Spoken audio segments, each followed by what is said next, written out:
G'day and welcome to episode 22 of The Other Side Australia, your weekly summary of the news and commentary of the week from a sensible centre-right perspective. Coming to you on the Discernible platform, all the usual podcast platforms, and the Good Source channel. This week, what they're not telling you about the COVID research. Craig Kelly cops a walloping from the Prime Minister and a Channel 9 TV princess. I'm not sure which was worse for him. The left are all in a flap about their ABC actually needing to be accountable to the taxpayers, heaven forbid.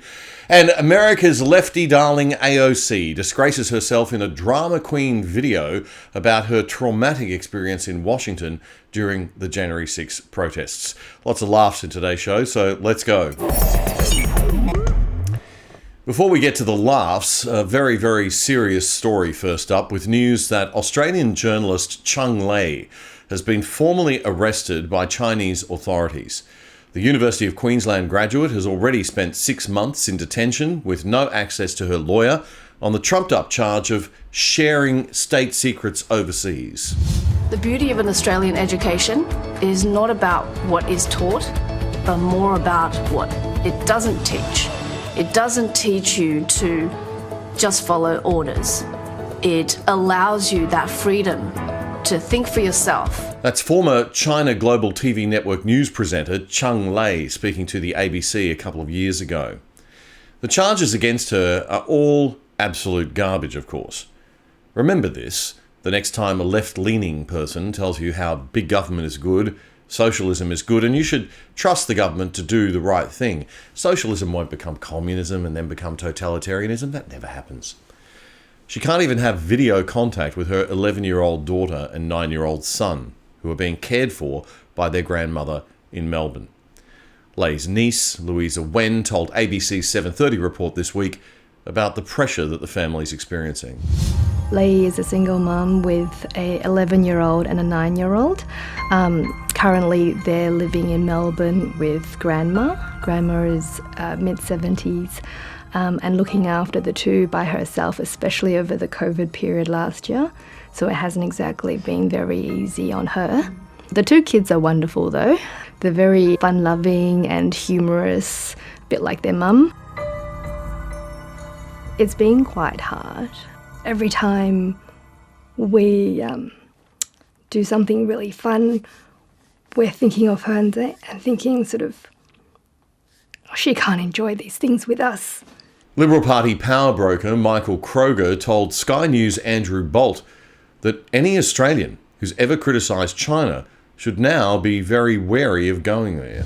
But this is just another example of the clash of civilisations, isn't it? As China emerges into the developing world, into the first world, there is this enormous disharmony between the nonsense and bulldust that its spokesmen and women attempt to portray with straight faces and expect people in the West to believe this drivel about us respecting their processes. This is a government where 99% of people charged are found guilty. It's a dictatorial, repressive, communist regime. It's one of the last and worst communist regimes in the world, and they should be given no respect at all on issues like this. There's absolutely nothing Australia can do about this, of course. We're too weak. And China, and its craziest president since Chairman Mao, Xi Jinping, knows it. Former Labor Senator and Communications Minister Stephen Conroy told Sky News that the implications of all this are far-reaching.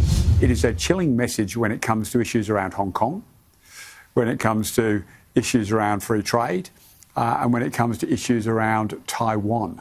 The Chinese are sending a very, very straightforward message.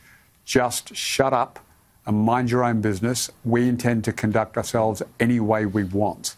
And there's bigger issues, and I don't say that in any way denigrating the tragedy of one of our citizens now being held in China, but there are some very significant macro issues on the table right now and potentially on the table that the Chinese are engaged in. And this is just another little message to the rest of the world from China. That's former Labor Government Minister Stephen Conroy on Sky News this week.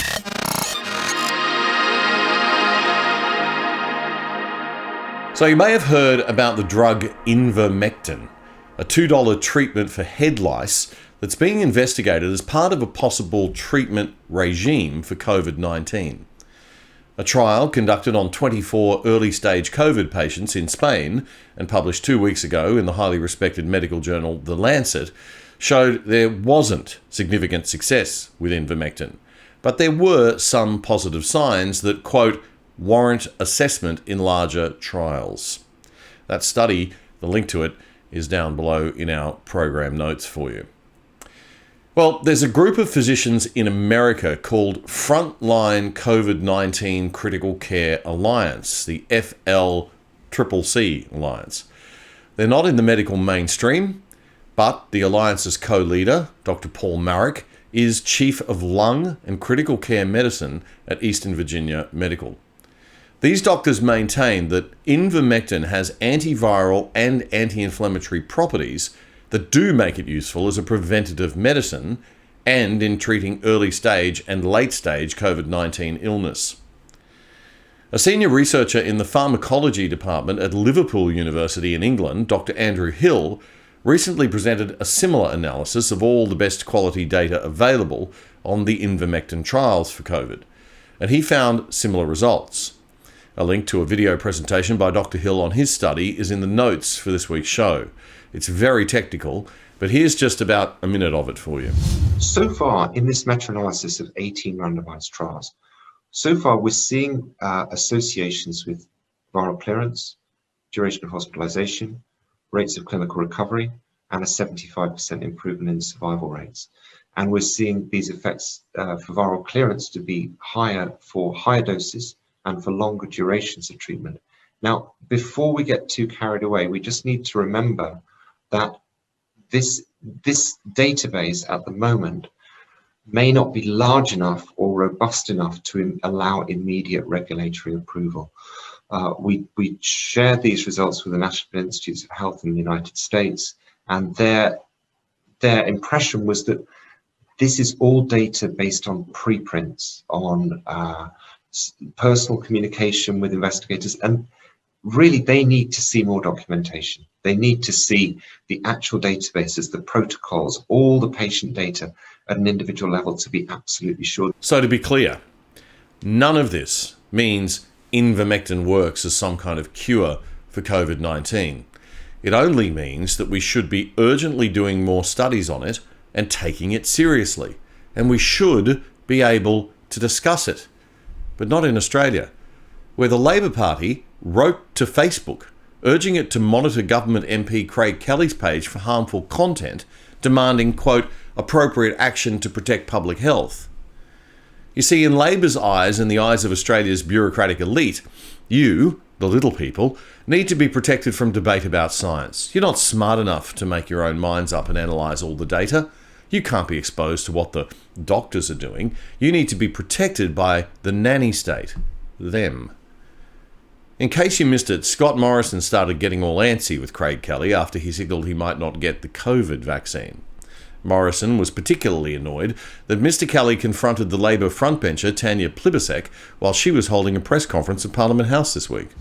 Are you making any big announcements? Yes, I'm actually telling them that the PM stop you spreading these crazy conspiracy theories. Did you hear about Professor Clancy? You've got to listen to our most senior immunologist, Tanya. It's Professor Robert Clancy. Listen to him. Go and get his stuff. Read what he's saying, and you'll find out, and then you can come and apologise to us. Okay? My mum lives in your electorate, and I don't want her exposed to people who are not going to be vaccinated because of these crazy conspiracy theories that you're spreading. Well, you're the one doing that because you are the one spreading misinformation. Right? You've got to listen to the professors, listen to our most senior immunologists. So your Prime Minister is wrong, is he? Our Prime Minister is 100% right. He agrees with you. I'm saying you are wrong. Scott Morrison agrees with you, does he, Craig? Listen to, I'm not going to, my Prime Minister will speak for himself. Listen to the words of our most senior immunologist. Today, in the Sydney Morning Herald, I'll listen to he has said,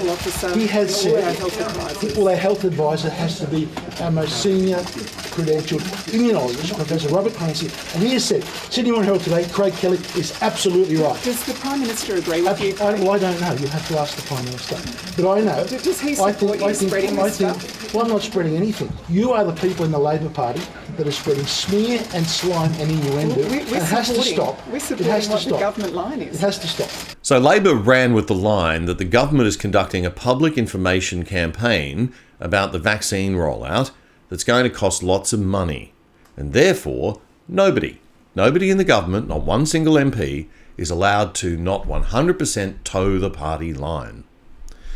Instead of pointing out how ridiculously childish that kind of thinking is and telling Labor that on the Liberal side of politics they tolerate some debate and treat the public as having enough brains to make up its own minds, Mr Morrison bought into Labor's framing of the debate and went along with it, calling Kelly to his office like a headmaster for a naughty schoolboy-style dressing down. In the US and the UK, politicians from the same side disagree publicly all the time. It'd be seen as odd if they didn't. When are we in Australia going to grow up? Our media kiddies are like, they disagree on something and they're from the same team. Oh, it's pathetic. No two politicians agree on everything. It's impossible. Nor should they. They align by broad ideology to a party, and after that, on an issue-by-issue basis, there are going to be significant differences. That's healthy for a democracy. After all, one MP's constituents are not the same as another MP's constituents. They might have to serve totally different thinking people. Well, the social media police stepped in at the behest of Labor's shadow health spokesman. Craig Kelly copped a warning from Facebook about his claims regarding Ivermectin. Kelly says he got a phone call from Facebook requesting that he remove a post that contained comments made by Australia's Professor Tom Borody about Ivermectin. If Kelly refused, Facebook said he would have restrictions placed on his account. So he took the post down under protest and declared that the world had entered a very dark time in human history when scientific debate and freedom of speech is being suppressed. The immunologist Robert Clancy is an emeritus professor from the University of Newcastle, Australia. That's the expert that Kelly was trying to explain to Tanya Plibersek was the main source for his comments. So ABC Radio Newcastle interviewed Professor Clancy this week, and he backed Mr. Kelly. On that issue, and there are many issues that Mr. Kelly has that I don't understand, but on that issue, my view is he's absolutely right, that there's overwhelming evidence that hydroxychloroquine works. The studies now are just under 20,000 patients, and these are not counting the country studies, because many countries are using these across the board. But the important thing is that it's used in very early disease. It's like treating any viral illness. As I understand it, Mr. Kelly has actually followed a lot of the literature, and I think he understands that, because when he says that hydroxychloroquine has a place in early treatment, I would think there are many people around the world, very, very senior people across the world, that would totally agree with that. And then I think his other drug is Ivermectin, and that's a drug that came in a little later. And it missed the political turmoil that hydroxychloroquine got tied up with when Trump used it. And that's been gaining ground, and the recent data that's coming out for that it's really very persuasive, and many countries now are picking this up. And that was Professor Robert Clancy, the immunologist referenced by MP Craig Kelly. He's an emeritus professor of the University of Newcastle. Science is complex. It evolves. It is not always black and white. But for the Labor lovies in Australia now, it seems that we cannot even debate or discuss science anymore. The science is settled. I mean, science always agrees 100% on everything. When in history has scientific consensus ever been found to be wrong? We have to go with the best science that we have at any given moment in time. And that's why a study on Ivermectin, and yes, more studies on hydroxychloroquine and all of the vaccines, are so necessary. So please, dear politicians and government officials, could you kindly stop treating Australians like we're all children? Thank you. Speaking of children, commercial television. On commercial television this week, we got this. Well, he's, quote, a dangerous fool and a threat to the COVID response of the nation. Those are just some of the scathing reviews of federal member for Hughes, Craig Kelly, over his unfounded and inaccurate comments on the coronavirus. Did you catch that? Unfounded and inaccurate. That's from Dr. Ali Langdon. Oh, hang on. She's not a doctor. She's a TV presenter. Sorry, host of a thing called The Today Show. So she's obviously an authority on immunology. Carry on, chaps. Gee, I tell you what, you're fighting with everyone at the moment. I hear you just had a Barney with Tanya Plibersek in the press gallery. Is that true? Look, I've been very disappointed about the Labor Party making this a partisan issue and attacking me and smearing me and slandering me and actually misrepresenting what I say. Well, All I've been done is posting peer-reviewed articles, the opinions of expert professors and medical experts from around the world. The idea that I've somehow been posting misinformation is absolutely misinformation itself. That's not true, Craig. I mean, I spent time online last night and have managed to debunk every one of your theories. They're not peer-reviewed. They're not peer-reviewed. I don't even want to get into this because, I mean, you're the only person saying this. We've got to listen to our doctors and our scientists. Don't you need to pull your head in? Right. Well, yes. Who do you think you are, Mr. Kelly? An elected member of Parliament quoting valid scientists and research or something?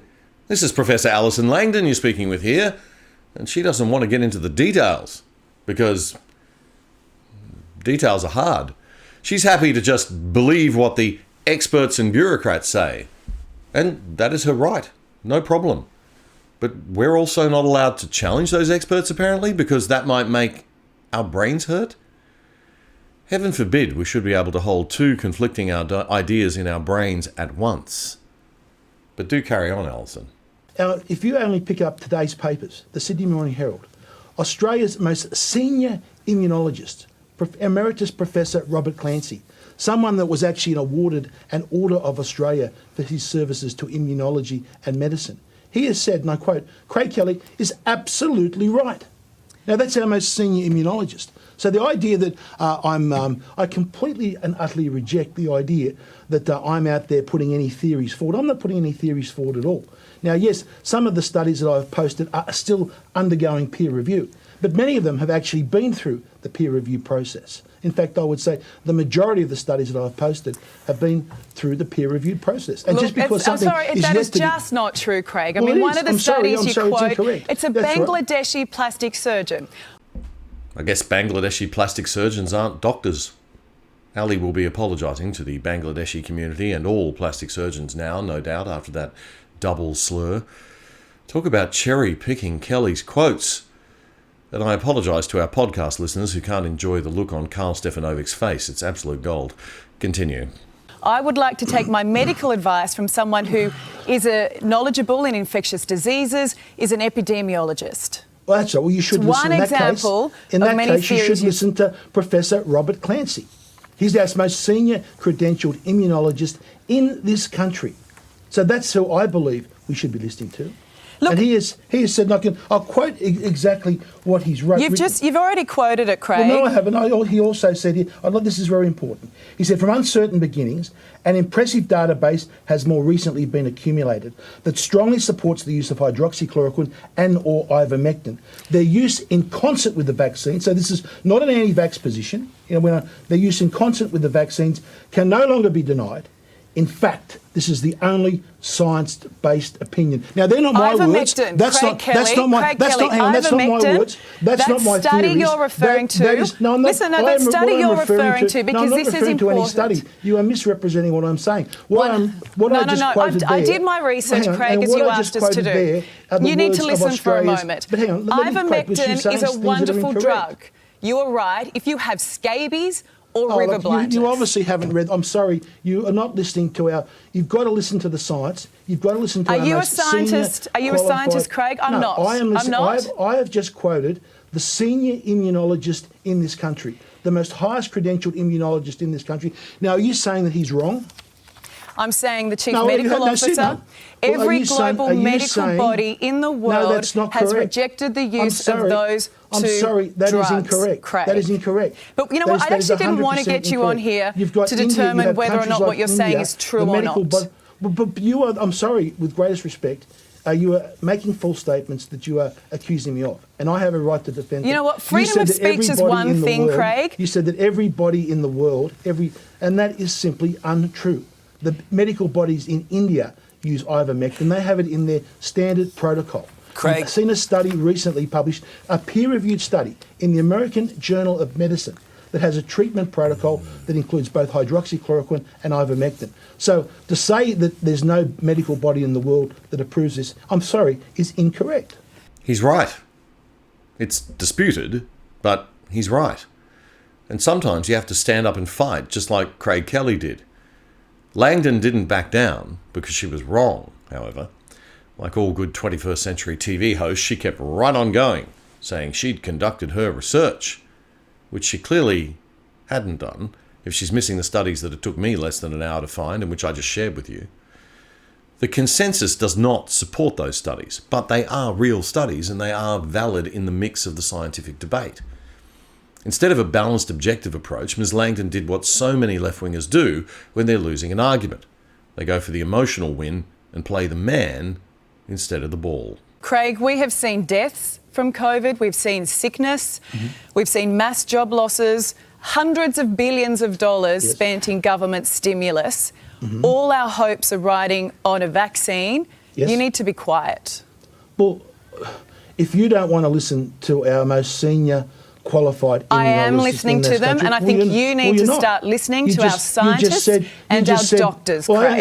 Our scientist is our most senior qualified immunologist in this country, Professor Craig. Robert Clancy, and you are not listening to him. I'm sorry. No worries, Craig. You're in a position of responsibility, and I think you're failing in that and duty. I'll continue to speak the truth and tell the truth. It'd be nice if you started. That would be great. If the media want to misrepresent my position, I'm going to come on and I'm going to defend it, because I will not have slander and smear and said against me when the facts are incorrect. Okay, Craig. Thanks for your time today. Carl's got that look on his face that my wife gets when I'm having a go at someone and she doesn't quite agree totally with me. It's priceless. It's been one of those mornings, hasn't it? It's been a little bit. Let us know what you think at home about all of that fascinating stuff. Fascinating stuff there. Carl goes all Mike Moore on us. Until then, have a great weekend. Well, this week our friends at the far left-wing lobby group Get Up have been hammering our youngsters with emails and social media posts about an evil right-wing plot to destroy the ABC. They've even made a little propaganda video. The ABC is in crisis. After successive budget reductions to the ABC. It's at the bone. There's no more fat to cut. 400 staff have lost their jobs. 250 jobs will be Everything the ABC broadcast will be squeezed for cost savings. This is a crisis not of the market, but of the government's own making. We're just down to the bone. ABC doesn't just report the news, it also saves lives. There was the ABC and we thought we are safe. I can't imagine my family without ABC exists. I can't imagine.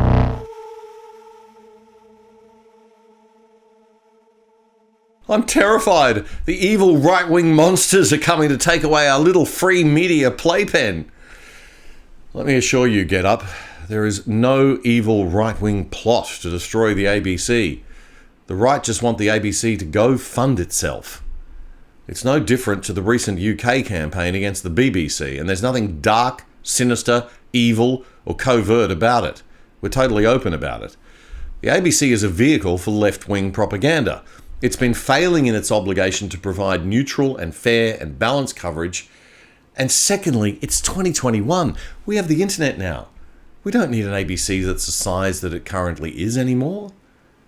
But to the left wing of Australia, who love the ABC, there's no other side to this debate. There's no place for right-wing, free market, pro-capitalism views in Australia. To the left, these views aren't just a different way to view economics and politics. They're an assumed evil. It's Murdoch and Morrison, so it's automatically bad and it must be wiped out. The most prominent campaigner against the ABC arguably is the IPA, which is right-wing think tank set up in the mid-1940s. They campaign on issues like small government. What would the public sector look like if the IPA had its own way? It would be much smaller. Ending red tape. Red tape is a really significant problem in Australia. Oh my God, not small government and less red tape. How dare they, those right-wing nut jobs. And they've waged a campaign. We should sell off the ABC. I think the case for privatising the ABC is getting stronger every year and will continue to. We know that big coal is in there, a major supporter, big oil, big tobacco, and also many, many Conservative politicians. Parliamentary colleagues, there are many of them here. That is a major worry in terms of the policies that the IPA are advocating. Oh my God, this is an outrage. Conservative politicians are sprouting conservative views. Right-wing economic thinkers are proposing right-wing economic concepts. How deceptive, how sneaky. Honestly, this documentary, as Get Up likes to call it, is a joke, and I'm not going to give it any more airtime here. But you should know that they are very manipulative in the way that they sell it to your kids. To quote Get Up's promo emails and social media posts, the Murdoch press and Morrison government are gunning for the ABC. This is the film they don't want you to see. Gunning for the ABC? If that's what you call campaigning to have the ABC scale back to bare essentials, then yes, we on the right are campaigning heavily for that. I'm sorry, but some of us see no reason why we need a public broadcaster with a budget of $1.2 billion a year being government funded, especially when that government broadcaster is actively seeking to shape the Australian culture rather than merely reflect it. It insists on driving one ideological premise: that postmodernism, identity politics, critical theory, anti-capitalism, neo-Marxism, whatever you want to call it, that way of viewing the world is the right way and the only way. That's the underlying culture underpinning all ABC coverage. Now, you can have those views. It's a free country, mostly, and while the left are not in total control, we still have free speech. So you're welcome to sprout Marxism all you like. Set up your own podcast like the rest of us. Start your own newspaper like Rupert. But you're not entitled to $1.2 billion of other people's money to do it with. Half of this country don't agree with you. They don't like you, they don't watch or listen, and they don't get value from their forced contribution to your little media playpen. We also had the former Prime Minister Kevin Rudd issue a video of his own this week to decry Rupert Murdoch. Take a listen to this one. By the time Trump announced his presidential campaign, Conservative voters had already been indoctrinated into a universe of alternative facts and elaborate conspiracy theories. Saying it's a falsehood, and they're giving Sean Spicer, our press secretary, gave alternative facts. Trump, of course, added to all this. But Murdoch's Fox News legitimised it, amplified it, and turbocharged it night after night after night. And Murdoch's motive was all designed to accommodate Murdoch's hard-right business and ideological interests, driven by a combination of tax minimisation, negligible business regulation, and climate change denial. All three, of course, to be delivered by the far-right governments of Murdoch's personal choice. Oh, sorry, is he done? Oh, right.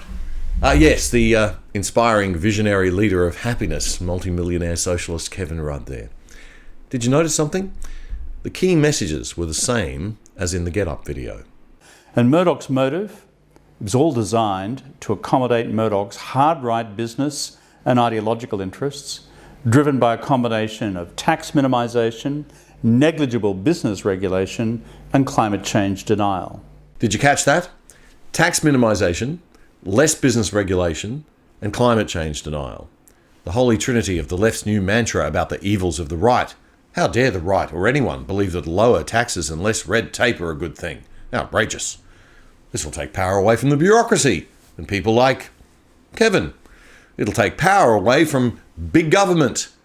One more time from Get Up. They campaign on issues like small government. What would the public sector look like if the IPA had its own way? It would be much smaller. Ending red tape. Red tape is a really significant problem in Australia. They think coal is hard done by. Well, the only reason we don't have coal plants being built is because 10 years worth of climate rubbish. The Holy Trinity key message from Labor and Get Up.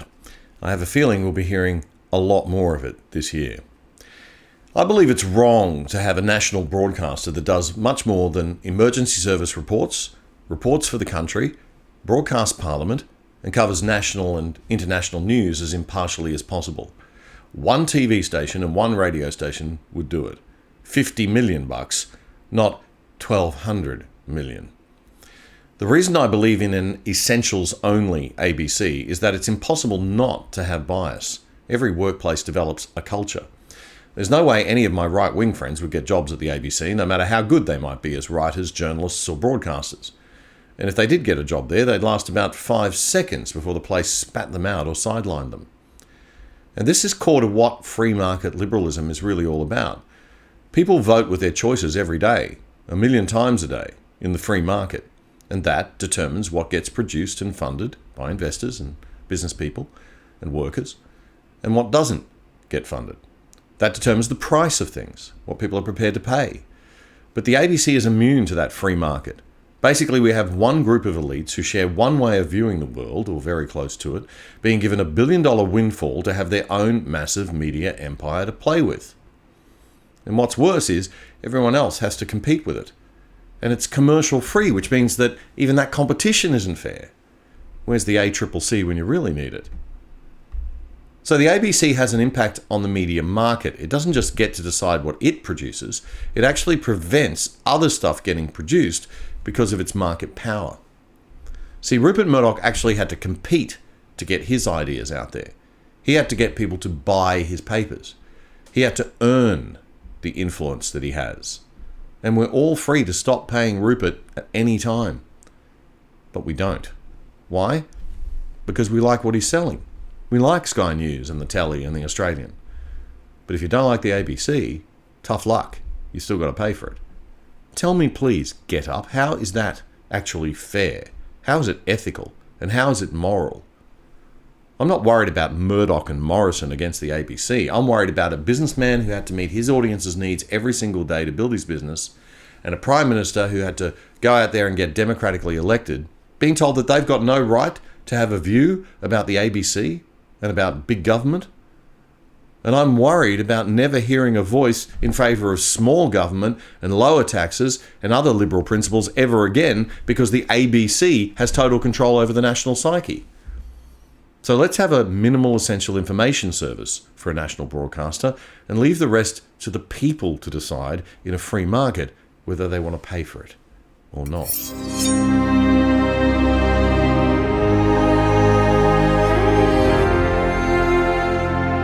You know, liberalism is pretty easy to understand. Less government, minimal regulation, get out of our lives and leave us alone. Enforce the laws, but make fewer of them and get rid of some too. Provide a basic safety net for people who need it, support the aged and the disabled, and protect us from foreign invaders. It's not difficult. But no, there's always some busybody in the public sector that wants to tell you how to do every little thing and regulate you to the point where you just want to give up. Australia is in trouble, folks. I had a friend tell me the other day, a CEO of a big listed company, that it's 25% more expensive to run her business in Australia than in America, where they also have offices. And America, compared to most of Asia, has a lot of red tape. Now you might think, tough luck. But that means fewer jobs and lower national productivity, which means we can't compete internationally, which means we get weaker while they get stronger. My favourite social and economic thinker, as you may know, is Professor Thomas Sowell. I stumbled across some of Professor Sowell's older interviews last week when he was a younger academic, in which he outlined some of his most fundamental ideas most clearly. So for today's Liberalism education segment, I thought we'd take a listen. Here's Professor Thomas Sowell of the Hoover Institute at Stanford University, speaking back in 1995 to the American Enterprise Institute's TV show Think Tank with Ben Wattenberg. Now, this was 26 years ago. What he was saying then was well ahead of the curve. He speaks of the vision of the anointed, meaning the elites in government and media who think they understand everything so much better than the rest of us. Tom Sowell, why don't you start out and tell us what the vision of the Anointed is about? What is it? Well, it's a vision that the problems that we see in the world are due to the fact that other people are just not as bright or as compassionate as they are. And that there are all these solutions out there waiting to be discovered, and that they have them. And that these solutions are to be imposed upon the rest of us by the power of government, through taxation or in other ways. And what's really crucial about it is that their passion is so much greater than the passion on the other side, largely because what they have involved is more. Who is the they? Oh, the media elite, the academic elite, political elites. And the reason we can talk about their vision, even though they obviously vary in their opinions, is that the basic set of underlying assumptions about the world are very similar. And because these assumptions are the prevailing assumptions, the need to find evidence for them or to offer proof is much less. If something happens, they'll explain it in a way which will fit that vision. For example, when they find that prenatal care is less among blacks than among whites, and that infant mortality rates are higher, they immediately assume this is because of society's neglect, and therefore if only the government will step in and provide more prenatal care, that problem solves itself. But in reality, other groups have even less prenatal care than blacks and don't have any more infant mortality than whites. But they don't ever get to that second stage, because once they've seen something that fits their conception of how the world works, that's sort of the end of it. Let me go back to that idea of who the they is. I mean, in your cosmology, are these liberals? Is that what they are? Yes. You have the New York Times, the Washington Post, Harvard, Stanford, the Edward Kennedys, all the usual suspects. Let me... but it's more than those particular people, because this mindset goes back at least 200 years. Who does it start with? What is? I don't know where it starts, but you can find it in the 18th century. If you read William Godwin, Inquiry Concerning Political Justice in 1793, you have the whole vision laid out just as it was in the 1960s. But the 1960s were a crucial point, because that's when this vision became dominant. This sort of arrogant vision that we know best. Oh, yes. And don't even have to subject it to normal forms of proof. Oh, absolutely not. You have in your book sort of a series toward the beginning of how the actual process works of forming one of these ideas and selling it and rejecting the proof. Maybe you could just kind of march us through this as a model of it. All right, there's a four-stage pattern. And in the first stage is what I call the crisis. And so we're hyped to believe that something is a terrible crisis for which something must be done. What was fascinating to me in doing the research for the book is that very often the thing that's said to be in crisis has often been getting better for years on end. But that gets ignored. Then the second stage is... For example, infant mortality, to use one of the I'm thinking about teenage pregnancy and venereal disease. Those things were getting better. Teenage pregnancy was going down for more than a decade before sex education was introduced. Venereal disease, syphilis in 1960s had only half the incidence that it had in 1950. So all these things are going down, yet we're said to need sex education to deal with this crisis, which is then manufactured. And again, this is where the calculated part comes in. Now, 99% of the people who hear this don't know that. But the reason they accept it is because they also share the same vision, and because this is consonant with that vision, they don't have to ask for evidence. All right. So what's stage two? Stage two is the first one is there's a crisis. Yes. They establish a crisis, usually an artificial one. Yes. Okay. Then stage two is the solution. You have a solution for this crisis. In this case, you have sex education in the schools. And then at that point, you say, if we do this, this will lead to beneficial result A. The critics say, no, it'll lead to detrimental result Z. Stage three, you put it in the results, you put it in, and directly you find detrimental result Z, namely venereal disease and teenage pregnancy take off into the stratosphere.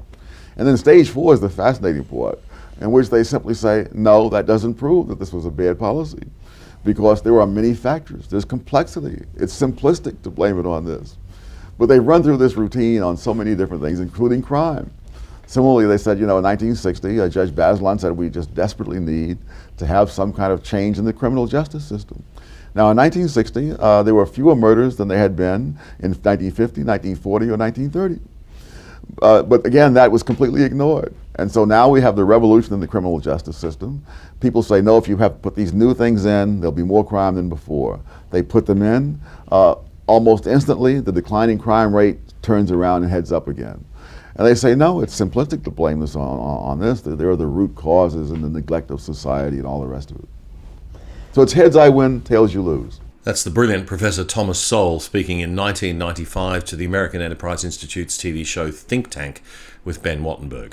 And the link to that entire interview is in our program notes, as always. It's 25 minutes all up. Well, it's time for our comedy section, and Alexandria Ocasio-Cortez. That's it. That's our joke of the week. But seriously, folks, if you've never heard of her, Alexandria, or AOC as she prefers to be known, is the brainchild of the American Democratic Party's left-wing Justice Democrats faction.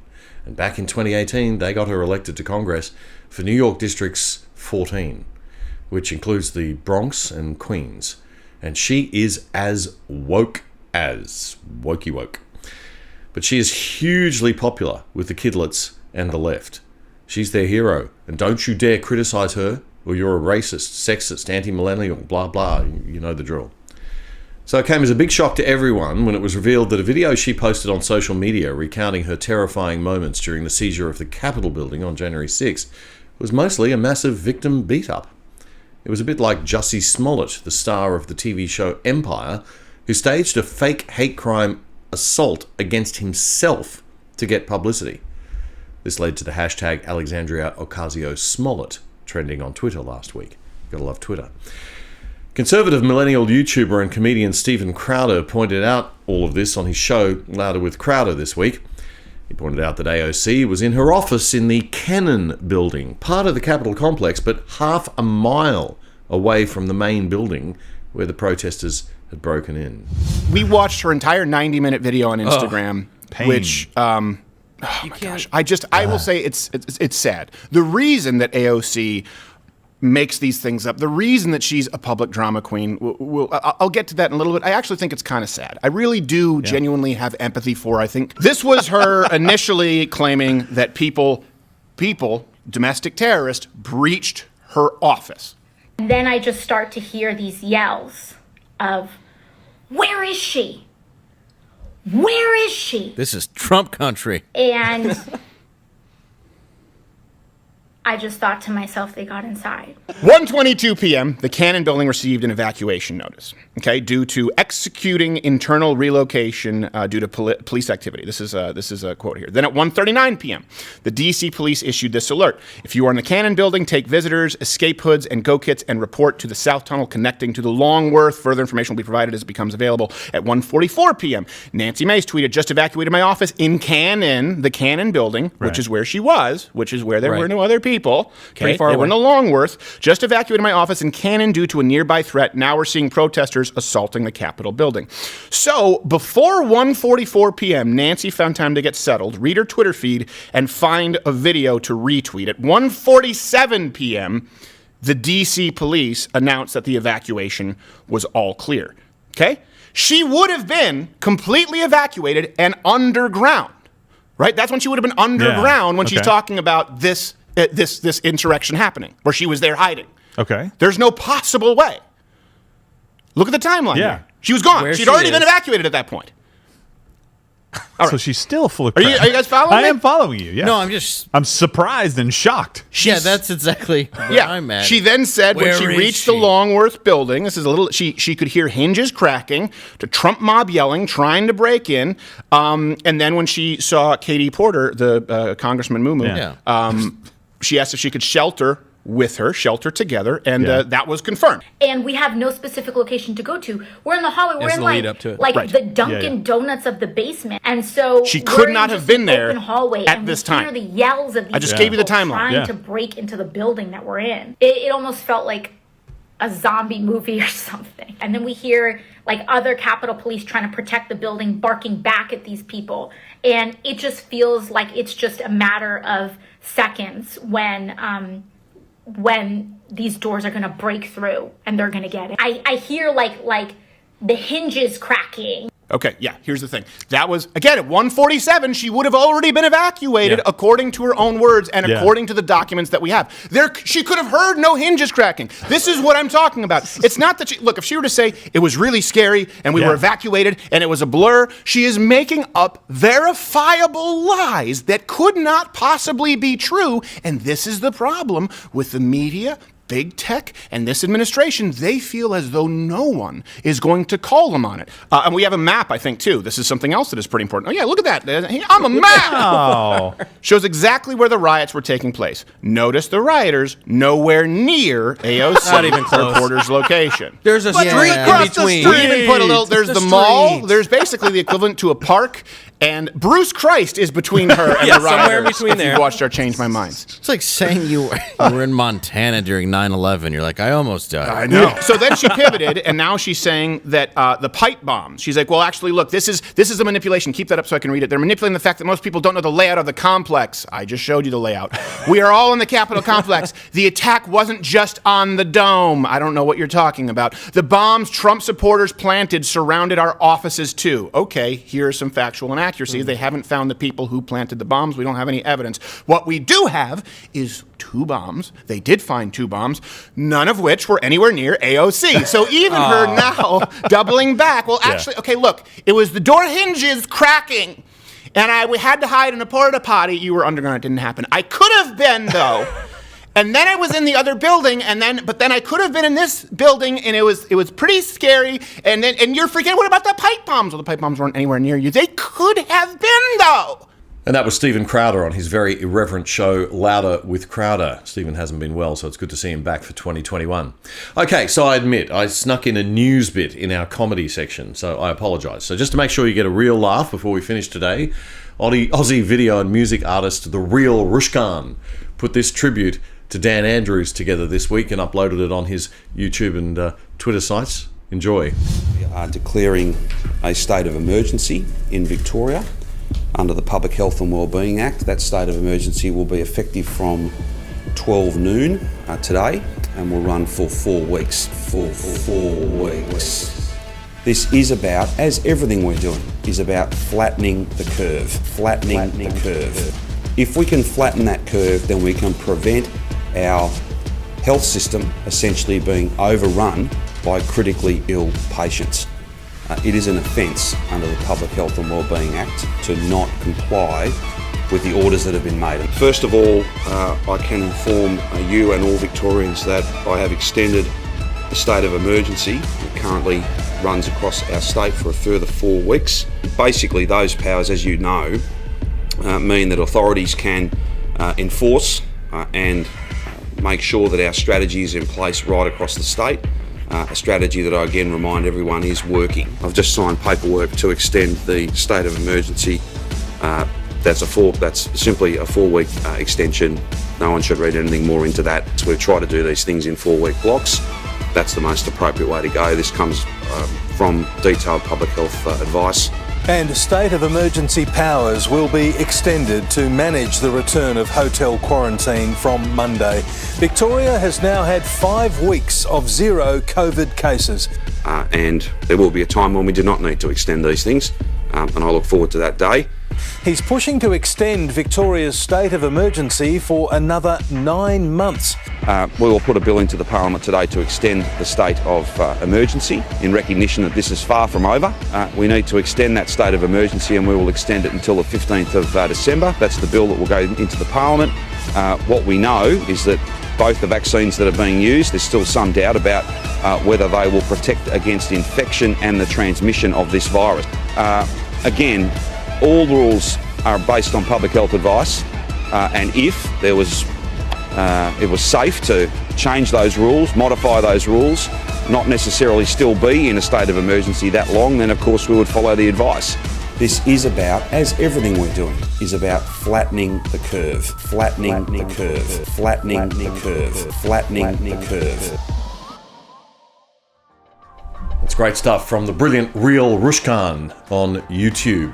You know where to find the link.